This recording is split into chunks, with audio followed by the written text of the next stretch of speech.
Бәріне сәлем, мен логопед-дефектолог Гүлсара Ниязқызы. Бүгін біз сіздермен бала тілін дамытатын витаминдер тақырыбын қарастырамыз.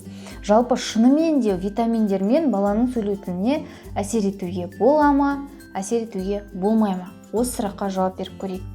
Ал ендеше кеттік. Баланың сөйлеу тіліне шынымен де витаминдер әсер етеді. Неге? Себебі сөйлеу аппаратының иннервациясының сақталуына немесе сақталмауына витаминдердің жеткілікті болуы немесе жеткіліксіз болуы тікелей әсер етеді. Егер сіздің балаңыз немесе сіздің оқушыңыз таза анық сөйлемей жатырса, бұл оқушыға жалпы витаминдер беріп, тілін түзетіп алуға болады. Ол қандай витаминдер? Қарастырайық. Әрине, баланың жалпы тамағында, баланың жеп жатырған көкөністер, жемістерінің құрамында міндетті түрде D витамині болу керек.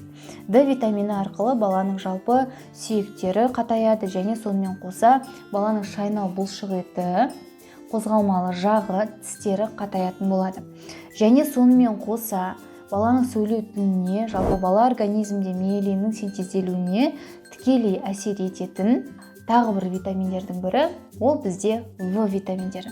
Яғни В1, В3, В6, В9, В12 витаминдері. Дәл осы витаминдер жалпы баланың сөйлеу тіліне тікелей әсер етеді. Бала организмдегі белгілі бір сөйлеу аппаратының моторикасын дамытуға, еріндік мускулатурасын дамытуға, баланың және тілінің тонусын қалыпқа келтіруге осы В витаминдері тікелей әсер ететін болады. Бірақ витаминді балаға берген кезде барлық витаминді бір мезетте бір уақытта беруге болмайды. Бұл жерде егер баланың есте сақтау қабілеті нашар болса, магний В6 немесе В12 витаминдерін берсеңіздер болады.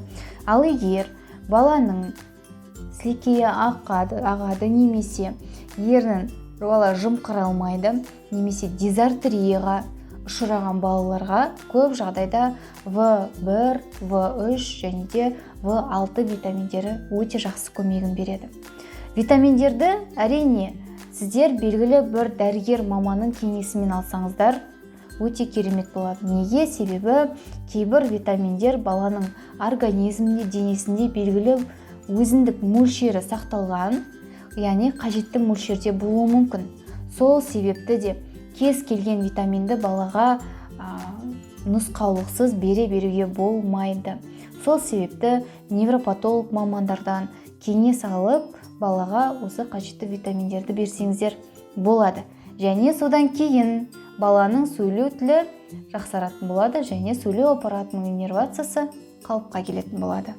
Егер мен бүгін берген ақпараттар сіздерге сәлде болса көмегін тигізген болса, онда менің YouTube каналыма тіркеліп, келесі қандай тақырып болатынын таңдап алыңыздар.